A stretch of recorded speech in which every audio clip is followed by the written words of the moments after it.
today for CaribNation, we are chatting with entrepreneurs, Caribbean Americans here in the United States who have had to face COVID-19.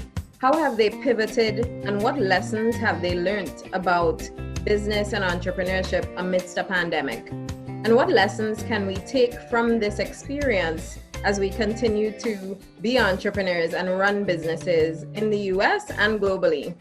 Stay tuned because CaribNation is up next.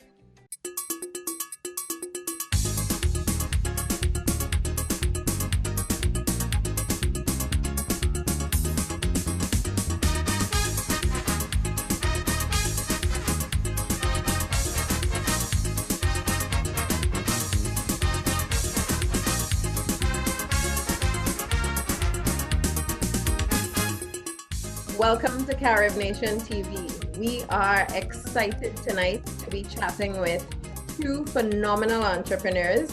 One of them is really well known to me, Etienne Charles. He is my brother, but he is a phenomenal jazz musician, entrepreneur, and professor at Michigan State University. Tonight we'll be talking with him and learning about how has an internationally renowned musician capitalized during COVID-19. How has this affected his business? And we are also joined by two-time Food Network champion, the only person who has ever won both Chopped and Cupcake Wars, entrepreneur Winnette McIntosh Ambrose. She is the founder of the Sweet Lobby and Souk, two businesses here in Washington, D.C. Very excited to be chatting with these phenomenal entrepreneurs. Etienne and Winnette, welcome. Good evening. How are y'all doing? All right. Good to be here. Thank you, Abby. Of course. Good evening. We are looking forward to hearing a lot about your businesses as well as just, how do entrepreneurs survive in this questionable time?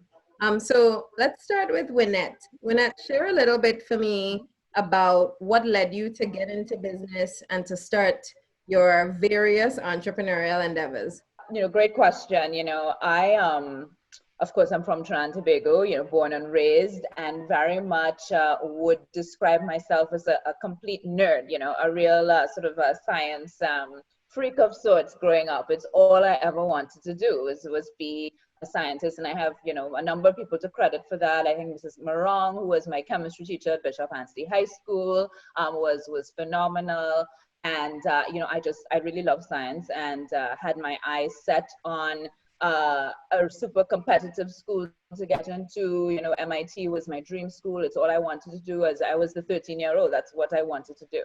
And I, was very involved in science competitions, that type of thing in Trinidad, and had some success there. And my dream, came true.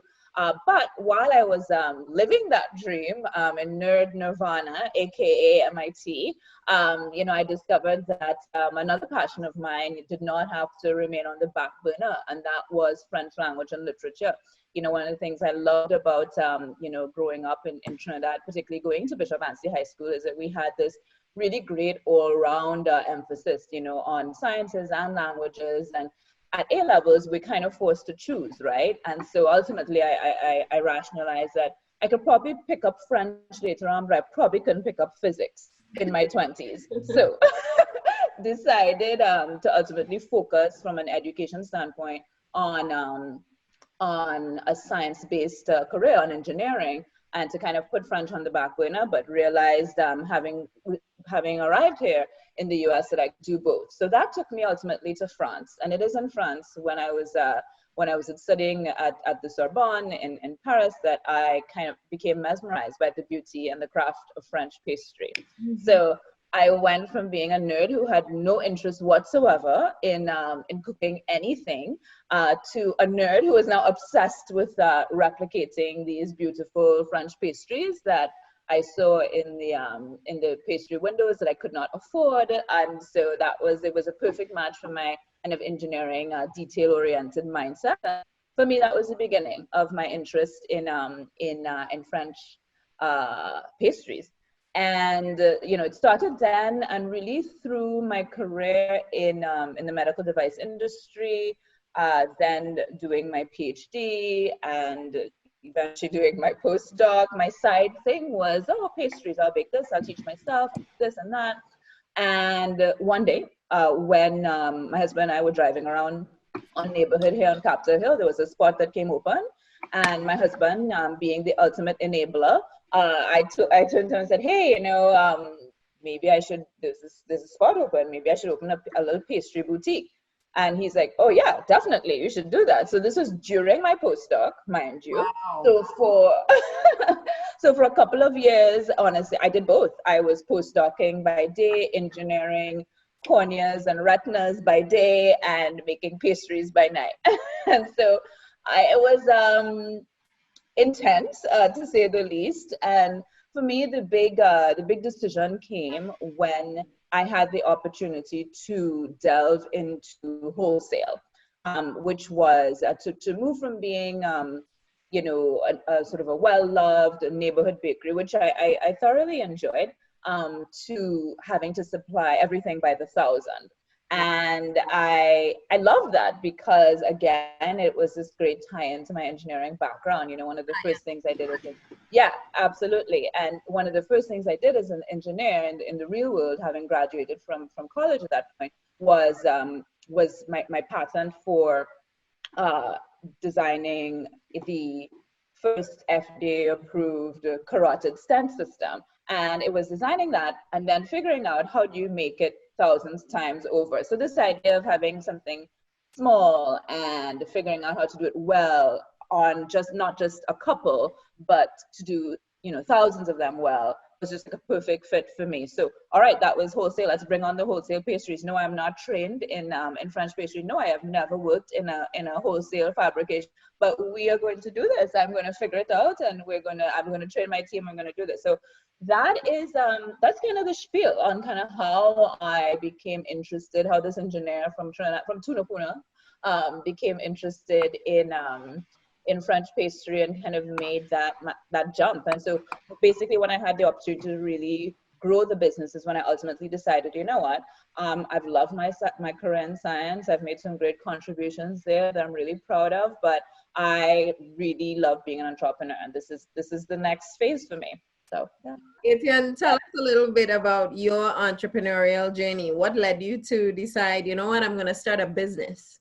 Yeah, entrepreneurship was it wasn't really my plan, it was kind of out of necessity in a sense where, when I started composing and recording music, to be able to put it out in the commercial world at the time when I was in Florida doing my bachelor's at Florida State. And I recorded my album, and then by the time I got to New York to do my master's at Juilliard, I had the master of this album. And I had the option to shop it to record labels, or I had the option to put it out myself. And my mentor, Marcus Roberts, told me, you don't need a record label. A record label is really,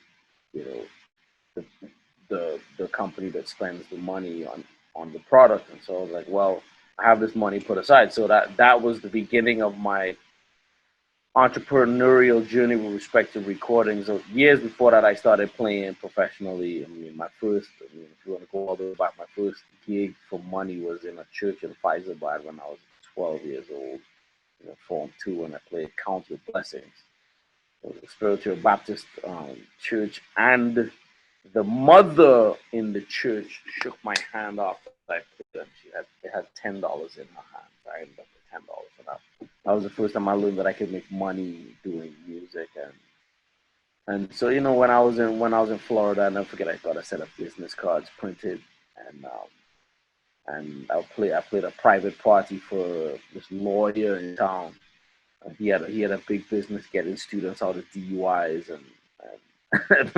and he hired me to play this party he had, and then from there, like one led to the other. People, oh, I like this band, I like the band, and I would give out my card, and so from that we started kind of building up a little bit of a network, which kind of became an important word.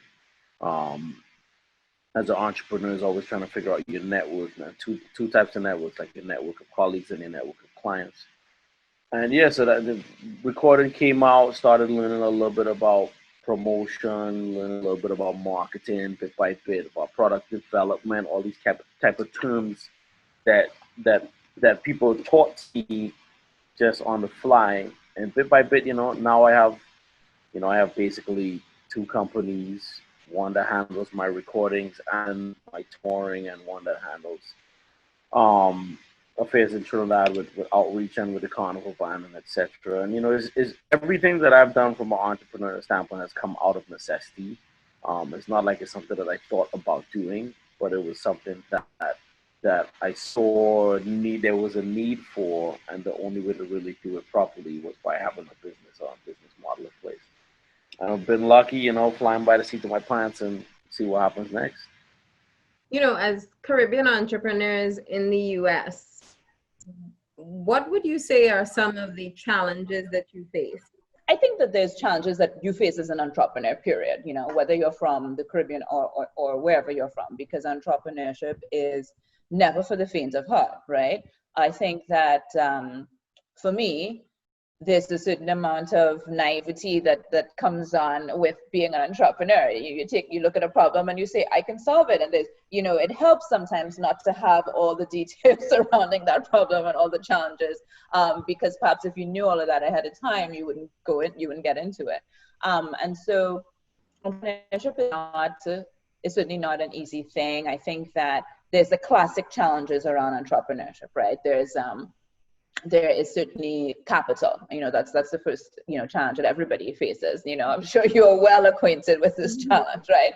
It turns out that you need money to do just everything. And so being able to have the right amounts of capital in order to execute on a vision is something that is a significant challenge to everybody.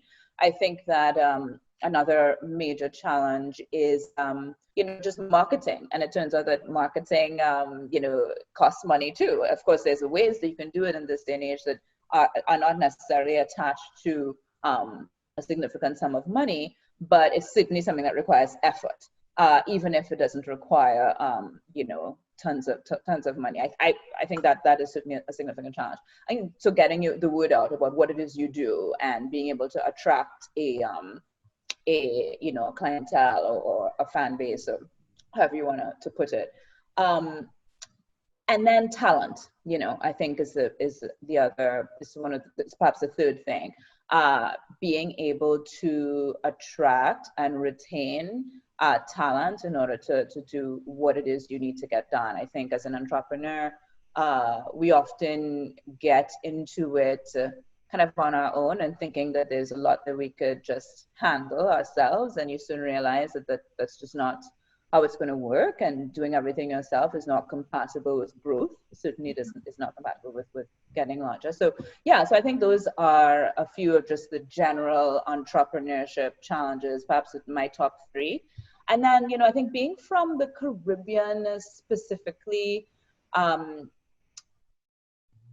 I'm not sure if I could say that being from the Caribbean for me presents a very specific entrepreneurial challenge, to be honest. I feel like, we're kind of lumped in there with all the other challenges that you face as an entrepreneur.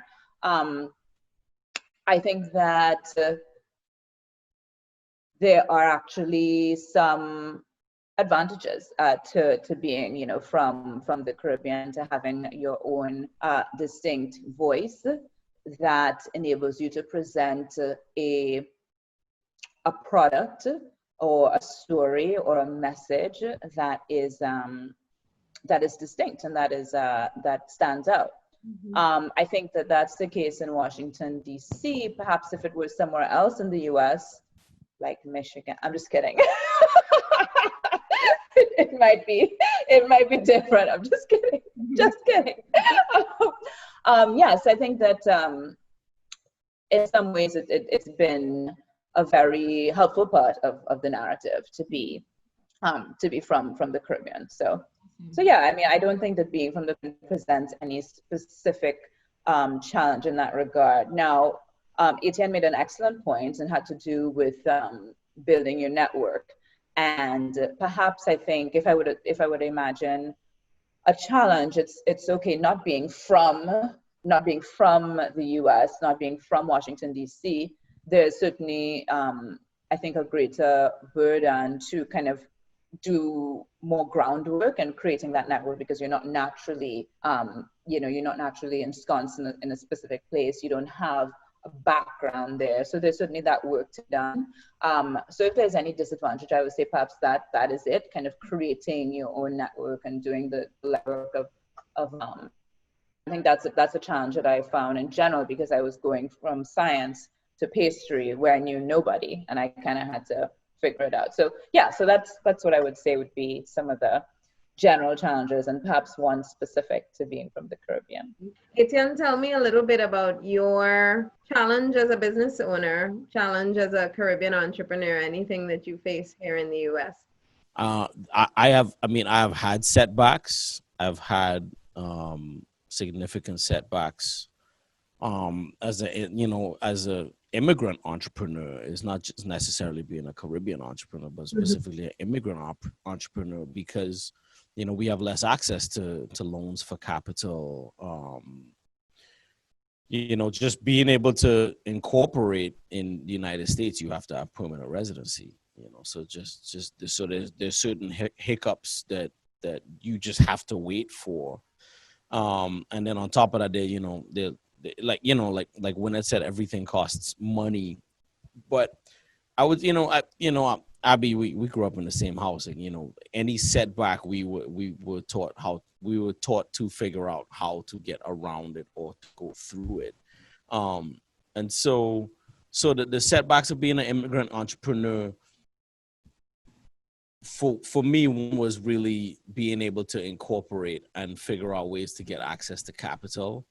And then, like the network thing can be really challenging depending on where you are. I'm lucky as the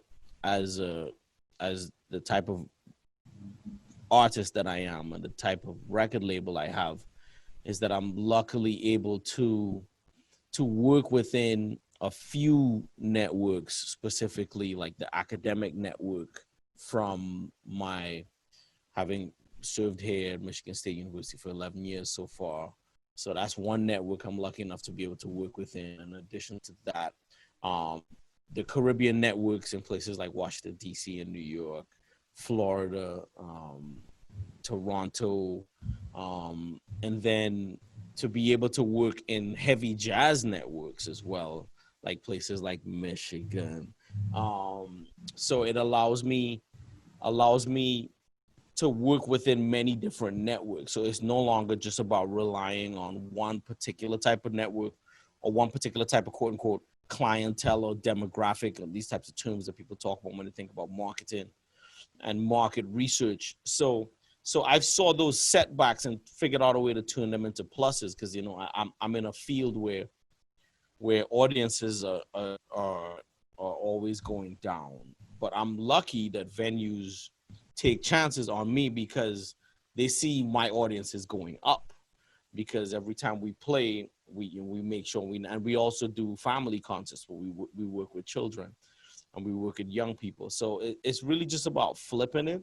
I would say that the key to business and entrepreneurship nowadays is you really have to love what you do. Like you really, really, really, really have to love it.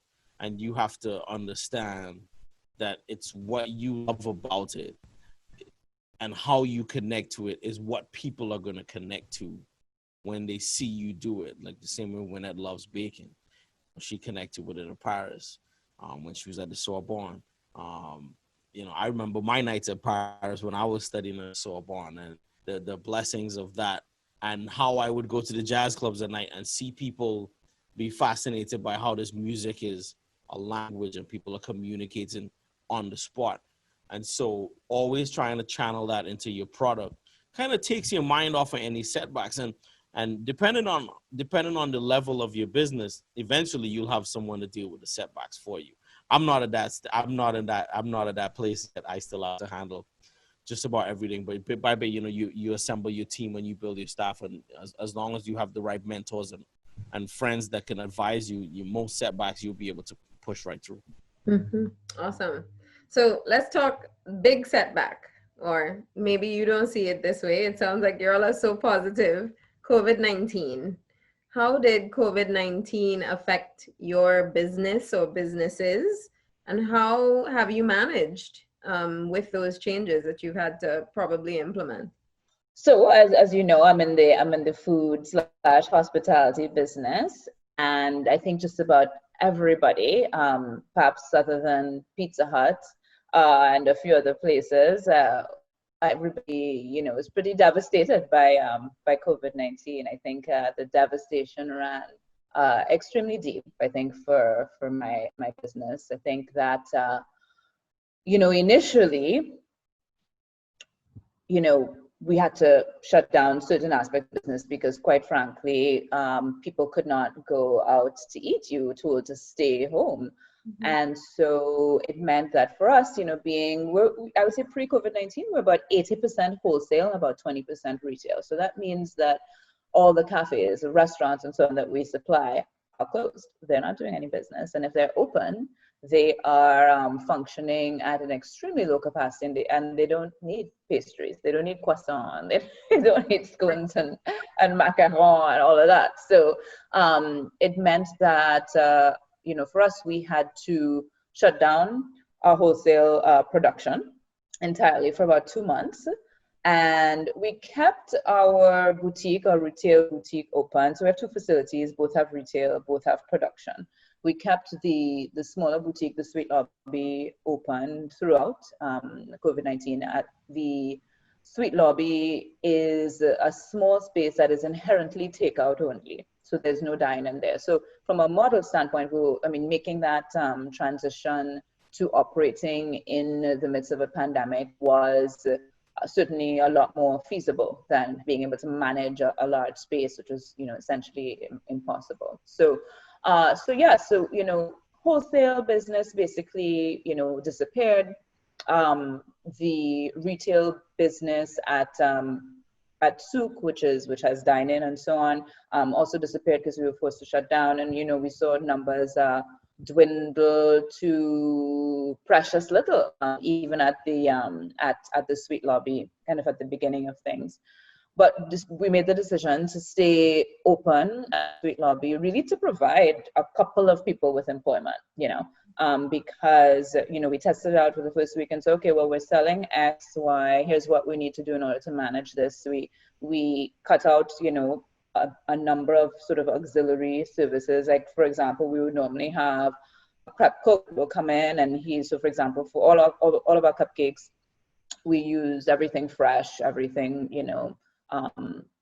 everything high quality. And so, for example, we'd have somebody come in for our sweet potato marshmallow cupcake. Somebody will come in and they'll break down sweet potatoes, oven roast them, all of that. They'll come and break down the pineapples, so the pineapple inside out. All of that is done super fresh. And I was like, well, I had to tell my head baker, I'm like, I'm staying open so that we can give you some hours. It's not going to be much, but there will be no dishwasher. You're going to have to wash your own dishes. There will be no prep cook. You're going to have to do all this prep work yourself. Is that something you want to do? I was sort of in consultation with everybody saying, hey, look, I understand that we're operating in a pandemic. Are you willing to come out to work? Because if you're not willing, I will close, and that's okay. And they said, no, we're fine. We're going to take precautions. I'm like, okay, if you're fine, we will stay open. We will keep pushing. So yeah, so those are the kinds of practical kind of day-to-day things that we did to stay open. The other thing that we had to do was sort of consider, all right, even when it's safe for people to go back out, it's not going to be business as usual again, right? So what do we do to be relevant in this post-COVID-19 age? And for us, it meant really augmenting our online situation. Everybody is doing it, right? I think we were in that, wonderful talk with, Shop Carib the other day, and they were talking about how this whole platform kind of arose out of COVID-19. And, we, like many other people in this business, did that. We decided, look, hey, we're going to offer certain things online for pickup only. Like, for example, when it was when it was Easter, we're like, okay, we can't get to without hot cross buns, but we're gonna do it. Everybody order online, and you pick up at the street lobby instead of going to Souk, which was closed at the time. So, and then just since then, we've really boosted everything online. We've since reopened Souk. Souk has been reopened for almost 2 months now, and but it's we're fortunate to have a setup with windows out front, so we operate everything out of a pickup window. We've decided that we're not really ready to have people come in, even though you can do so legally in DC. We've decided, look, we're not ready for that.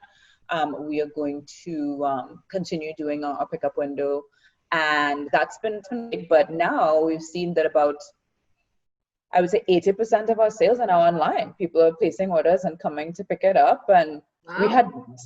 we had zero online activity at Souk before. I mean, because we at wholesale. The beauty of wholesale is that it's regular. You get a standing order and you're making that. So we didn't really, we didn't have the bandwidth to really focus on building out an online platform for our pastry sales for retail. But we were forced to, like, okay, we have the time to do this now. Let's do this. So that's been a big change, and I see that, to answer your question about how it translates into the future. I definitely see that even after COVID isn't the first word on everybody's lips. I see that being something that stays with us. This sort of transition to online ordering. So yeah. And what skills do you need to have to go from, all right, I was running this business in this way, this is what I'm comfortable with, and now I have to switch everything. I have to I have to really focus on online sales. You become web designer real quick. You basically figure out how to do all these things. I think one of the things that we always said, yes, we want to have this beautiful website with all this great e-commerce and all that, and at some point we'll invest in that and do it, and we just, now we just have to do it. And so we kind of took a stab at just doing it ourselves. And it I think it worked out quite well. I'm fortunate to have a wonderful executive assistant who also manages one of the stores. And she's actually a Howard graduate. She's great. She's super flexible. And I was like, okay, look, we're going back out to work, but we have to build this website, and we have to put all our spices, all our bakers, everything on there, and it has to be dynamic so that we can change. And guess what? I had to become much better at social media management myself, because for 2 months when I couldn't afford to pay certain staff members, I was like, well, I don't want to reach out to you and ask you. I'm not asking anybody to work for free. So if there's something that needs to be done, I need to do it, right? I need to respect people's time. Even though people are like, oh, no, I'm happy to do it. I was like, you know what? I can't afford to pay you. I don't want you to come and have to work, even though people were willing to do that. And so guess what? I had to figure out how to manage social media in this time that we were closed. And all of a sudden I had to, get reasonably decent at that stuff to make sure that we were staying in touch with our clients and letting them know we're still around, that we plan to reopen, all of that. So yeah, I think for me, I just had to kind of wise up on the social media front. And then as a company, we really had to make this big pivot to online sales, more online sales, because wholesale was just not the reliable thing anymore. So yeah. Etienne, what about you? What have you done as an entrepreneur? How have you pivoted? That's the big word. Well, my business is reliant on the hospitality industry, the entertainment industry. Like most of the venues that I play are places with food and beverage. Food, beverage, music normally go, hand in hand. And so all of my gigs, I think it's safe to say now that just about all of my gigs for 2020 have been canceled. Wow. From the last gig I played was on the 8th of March, Sunday, March 8th in St. Louis. And I was supposed to play there again on the 14th. I was supposed to do 3 different tours in March and April. And so the pivot that I've done is I've moved to a digital format. I was lucky enough to have recordings of certain shows, like well-recorded video, multi-camera. So I started Creole Soul TV. So I took my music to my website, and people could go there. And right now we just have one episode up, and it's a tip jar in place for people to contribute. But we're basically right now building the platform so that people can go on and they can pay to watch a show. And we're also going to have live elements as well. I just got my little streaming set up, so I'm actually going to be going to different venues and streaming live. They might have audiences inside, but they may not. But we're just going to be cranking out a few of them for the rest of the year. And yeah, I've upped online sales of records and T-shirts. So we've seen a nice little bump with vinyl, CDs, and T-shirts online. But yeah, the main source of my business was in live performance, and it's all gone for the year. Some venues are closed their whole season for the next season, which normally ends in June of 2021. So all of that is up in the air. So as a result, I've basically just been, okay, well, that's done for now. So let me focus on what we have. So I've been mixing albums that I previously recorded that I was waiting to mix. I've mixed those albums. I've been writing new music, developing content with that regard. And yeah, we're getting ready to launch Creole Soul TV. I'm really excited about it. The first episode was the one that's on my site, not a big band. The next one's going to be the folklore content, which features Abby dancing, and Tree Canal, Tracy Sankar, my group with Jacques Schwartzbar, and a whole bunch of great musicians. And then the next one after that is a surprise. And the one after that is Carnival, the Sound of the People, from when we did it in Trinidad, Queens. So the one after that is Kaiso Blues, a show that we did with my group of Kaiso. So it's a bunch of different great shows and really interactive, really cinematically shot. So it puts you in the club, it's always about putting people in the space, and that's where we are right now. And it feels good, and it's interesting to be. I like being uncomfortable. It's a strain. A lot of people don't. A lot of people like the normal. I like being uncomfortable. Like, it causes me to grow.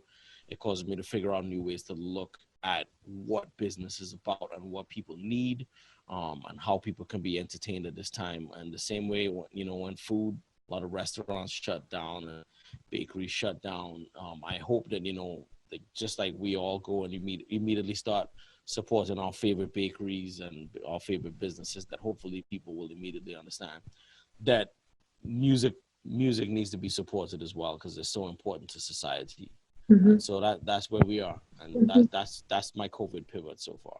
Mm-hmm. And what did you have to be prepared for this? I mean, we had no expectation that we'll be shutting down for 2-3 months, right? You said your gigs are canceled for the rest of the year, some possibly till June 2020. How do you have the resources, or how do you support yourself through these uncertain times?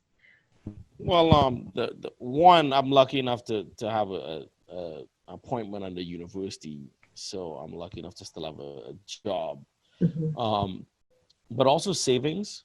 Mm-hmm. Savings are really important. And then, yeah, I'm lucky enough to own my own recordings. I own my record label, so I'm able to earn the lion's share of revenue that comes from record sales and from streams, where most musicians might work with a record label. The record label takes the lion's share. Mm-hmm. So I'm lucky in that regard, but it's something that I put in place that I knew that I needed to do from 14 years ago when I first released the album. Also, to be prepared is you have to it's the same thing. It's like having capital. Is you have to have content, and you have to have it recorded well, and then you have to have the time and a little bit of budget put aside to be able to mix it, edit it, master the sound, master the audio. So that's basically what I've been working on, and I'm really grateful that the last few concerts that I did in Trinidad and everywhere else, I was lucky enough to be able to have like a multi-camera crew recording. So, and moving forward is something that I'm going to do for every concert that we do, because now the channel is going to be in place, and we're also just constantly going to be trying to build content. Mm-hmm. And yeah, I'm lucky that I live in a really cheap place. Michigan is really cheap to live. And I'm lucky that I own my place. So it's a mortgage situation and not a rent situation. And yeah, that's been the situation. Another thing I did, I started planting vegetables, so I don't have to buy green onions anymore. It's a little bit to save. I grow a lot of green onions. And so I have nightshades. So tomatoes are growing right now, eggplant growing right now. some herbs or whatever. So, just improvising. But it's a interesting situation to be in, and I send my thoughts and prayers out to all of my colleagues, across the world that, well, it's really the U.S. because a lot of the rest of the world is kind of open back up and venues are back up and running and people are touring and playing. I saw people in Guadeloupe and Martinique and in China and all over, and they're playing gigs and they're posting the flyer and people are coming out, and we're just, a lot behind in the U.S. with that regard. So, so to my fellow brothers and sisters in the U.S. music industry and in Broadway and in the musical theater industry for cruise ships and Cirque du Soleil, all these companies, and I'm just sending you my best and my heart and hope we get through to this side. Yeah.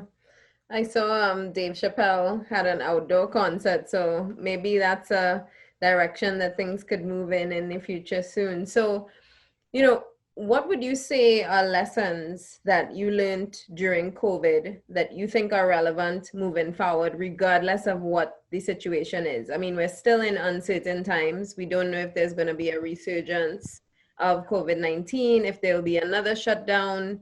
There's so much questionableness related to this disease. What have you learned, and how are you going to apply that to business moving forward? So I think for us, I think it's been important to be agile, to know the importance of agility. Just, you cannot be stuck in any one way of doing things. You got to be prepared to be flexible. I mean, the way you thought that you would run your business, the things you thought you would do in order to earn income, you can't be 100% locked into those things, right? I think you saw again restaurants, many of them, I think, very high-end restaurants, for example, you think of 11 Madison Park, right, in New York, was it's a 3 Michelin star restaurant. They've been at the top of all the world's best lists for quite some time. Fine dining just was not at all an option, right? And so they pivoted from doing what they do to supplying inexpensive meals for first line, for first line defenders and so on. So, I think that for frontline workers, hospital workers, and so on. And I think being open to doing things like that is just really important, particularly I think in this industry. So agility, I think, really important. And then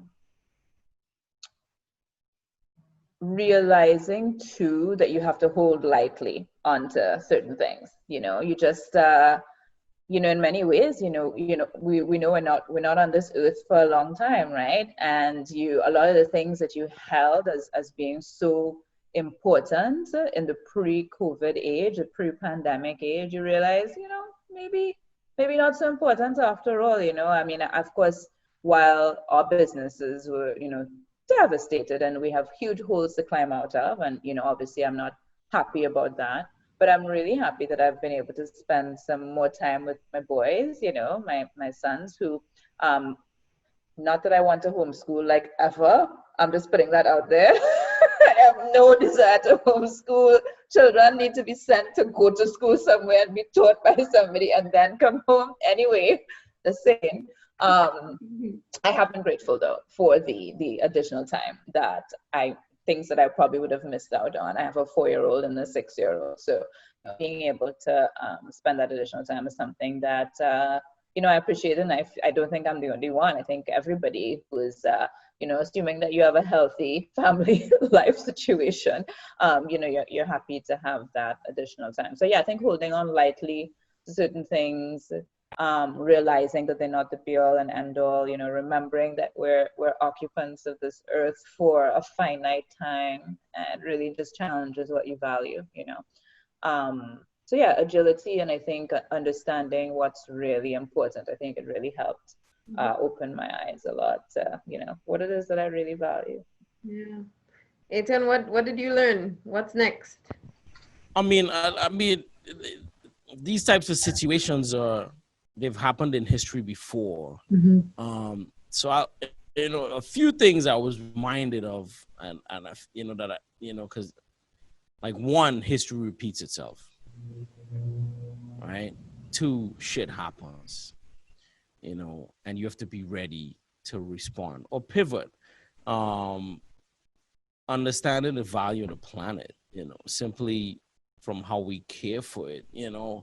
I think about the fact that with just even after 2 months of lockdown, the emissions levels had gone back so much. And, I was driving to New York a few weeks ago, and I had never seen the sky look so blue ever in my life. And so just seeing how quickly the planet can kind of regroup and recalibrate. I teach at a university, so sometimes I would go to campus and go into my office, and before lockdown, you walking on campus, and if you see a squirrel, the squirrel would scamper off fast, or whatever type, like little chipmunks. There are a lot of little animals out here that you don't see in big cities. Anyway, but then I went to campus and I parked my car and I walked up and the squirrel is standing there in the middle of the road. And it looked at me and it's like, what are you doing here? Like, or you want me to run away? No, I'm not. And he or she just slowly started walking across. So those types of things are interesting. I've watched way too many episodes of Fresh Prince of Bel-Air. I think I've watched almost all of them twice. I've been writing a lot of music, reading, and finding time to regroup on all levels. Like another thing that was really important with this lockdown for me was the understanding the importance of rest, which is something that I've taken for granted for the last, 20 years of my life. And so just understanding sleep until you are rested. So are you going to apply that moving forward? Is that something that when things come back, if things come back, will you rest more? Will you apply? I don't know. I don't know if I'll be able to. I'll try, at least on the weekends or when, but, a lot of times, it's funny with lockdown, I'm not in control of my schedule. And when I'm traveling, I'm not in control of my schedule. But in lockdown, my schedule is empty. And I'm not in control of it because it's empty, so I could just sleep. But when I'm traveling, I'm not in control of my schedule. But it's a lot of early mornings, etc. So, but I'm figuring out ways to try to implement. But yeah, the rest has been amazing. Just like taking care of body, eating clean, eating fresh food, and I started to talk to my neighbors more because I never really got to talk to my neighbors because I'm always traveling. I come in late at night, leave early in the morning. And yeah, but from a business standpoint, what I have learned is, everybody has that number of like money that you kind of need put aside to be able to run a business knowing that you're not going to have income for a while. Because you might not have income, you might not have revenue, but you still have expenses. Or you might still want to make, investments in capital. And so making sure that you have stuff put aside for that and knowing that you need to have irons in different fires. So I've been lucky to be strict with those rules before lockdown so that now I could work with them. Like I've still been able to engage videographers to do editing, engage my mastering and mixing engineers to be able to do mixes and masters of products. And yeah, so because when you're in the food industry, that's kind of coming back. It's kind of back. People need to eat. I'm in an industry that's not seen as essential and a necessity, and so I actually don't know what the future holds. And so that's another thing that you learn is that man plans and God laughs. Mm-hmm. So would you do it again? Would you, knowing that there's the possibility that there could be a pandemic, let's say in the next 20 years, 10 years as an entrepreneur, do you stay as an entrepreneur? Would you have made this choice again? Let's see, would I have made this choice again? I think yes. I think that ultimately the things that I find most gratifying about being an entrepreneur are still very much at play. What I kind of talked about a bit before, mentorship and leading a team. And I think it's a challenge of, leading a team. Pre-COVID, I had about just over 30 employees. And, being able to shepherd a team through uncertain times is crazy. So we've several people were furloughed. Pretty much, I would say 90% of the team was furloughed, and now we're probably back up to about 60% to where we were before. And it certainly is a new challenge. How do you shepherd a team through uncertainty? And I enjoy leadership. I enjoy being able to bring the best out in people, and I think it's certainly a challenge of this time. Okay, how do you man up to your team and say, look, we don't have the funds we had before, we don't have the clients we had before, but we're going to make it through this, and here are the things we're going to do, and to have a vision that you craft, and you hopefully have buy into that vision from others, and people see you walk through difficult times. I think that's an important thing for the team to be able to see, and we've had to come up with additional ways of just even pivoting our menu itself to have offerings that are more in tune with the time, and much of that involves me having to go in and cook it myself and make it myself, because we don't have the team that we had before. So I think I've actually enjoyed that interaction with my team, a close interaction. I'm no longer only sort of handling a lot of the higher level things, managing the big clients, making sure that they're happy and paying us. But I have to go in and make bacon sulfur sometimes, and I kind of like that. And so I would do it again. Awesome. Etienne, would you do it again? Would you decide on entrepreneurship? I mean, I know you also have a job, but would you decide this is the way you're going? I mean, I think entrepreneurship it's like this strange freedom. It's this strange freedom where like you're going and you're driving this car, and there are all these different roads, and you can turn left, you can turn right, and you turn and you might get to a dead end and you back out and you go, and I have no doubts that I would probably do it again, simply because of the rewards of knowing that, like, you conceive an idea and you saw it through, you assembled a team to make it happen. You saw how a team can make it even more than what you thought it could be. And really at the end of the day, it's just a feeling of independence, and it's a power, and as a Black entrepreneur, it's a Black power. And it's the ability to know that you have people who rely on you on both sides. You have employees who rely on you for vision, for guidance, for employment, and you have clients that rely on you for product that they trust you to do well. Like, you've built up this trust with people. You've built up this, like, whatever product you have, like, branding is such that you've built up this level of trust with people you may know or may not know, or they might associate the brand with you, or vice versa. And you've built up this level of camaraderie with people that you don't even know, and that's powerful.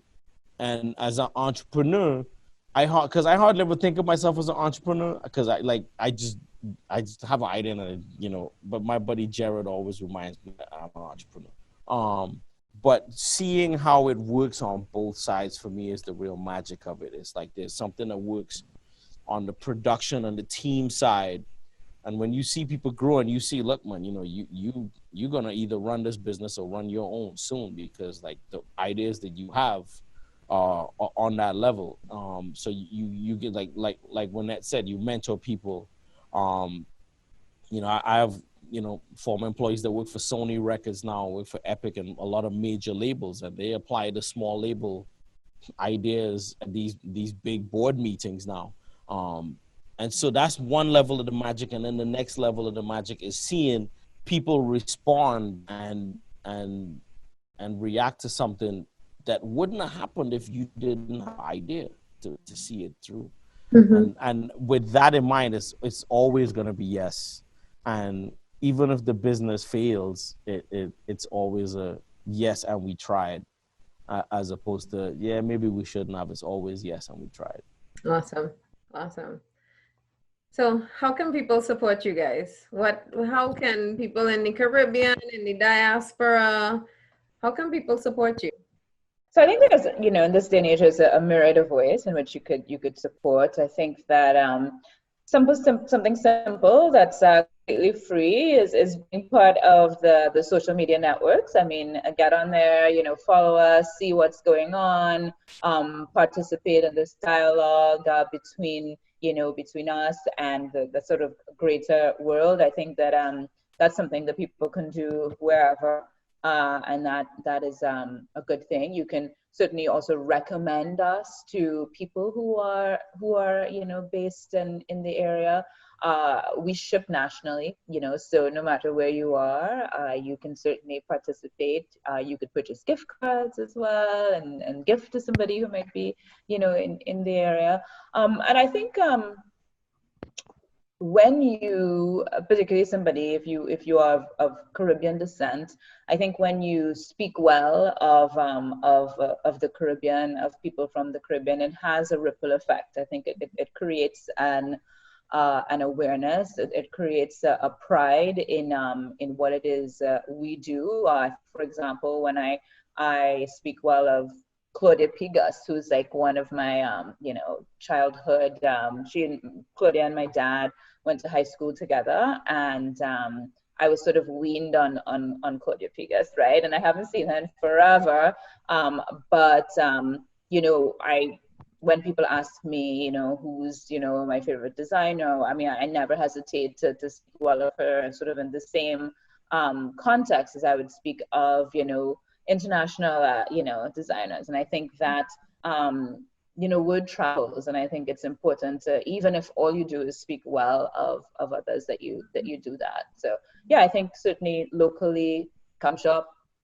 If you're not able to do that, follow us, see what's up, connect with us. I think there's a lot of beauty in that.